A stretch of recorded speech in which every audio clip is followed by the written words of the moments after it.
आमच्याकडे railway station पासून रात्री चित्रपट गृहामधनं बाहेर पडल्यानंतर कुठूनही कसंही आज टॅक्सांमध्ये फिरतो. कोण आहे ती माणसं? कसं कळणार कोण चालवते गाडी? याला सुरक्षितता म्हणतात? कायदा आणि सुव्यवस्था अशी राखली जाईल? कोणाच्याही हातामध्ये तुम्ही काही देताय, कोण माणसं येत आहेत, काय करतायत, काहीच माहिती नाही. की ज्यांना टॅक्सी आणि रिक्षांचे परवाने मिळतील त्यांना मराठी भाषा आली पाहिजे. चुकीचं काय? महाराष्ट्र राज्यामध्ये त्याला मराठी भाषा यायला नको का?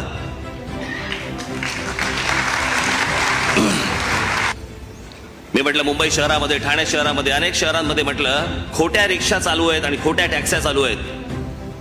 त्याच्यावरती आपल्या अनेकांनी त्याच्यावरती आंदोलनं केली. त्यावेळेच्या पोलीस खात्याला जाग आली आणि जवळपास 40,000 रिक्षा खोट्या पकडल्या गेल्या आपल्या आंदोलनामुळे आणि जवळपास 15,000 ते 17,000 टॅक्स्या पकडल्या गेल्या खोट्या.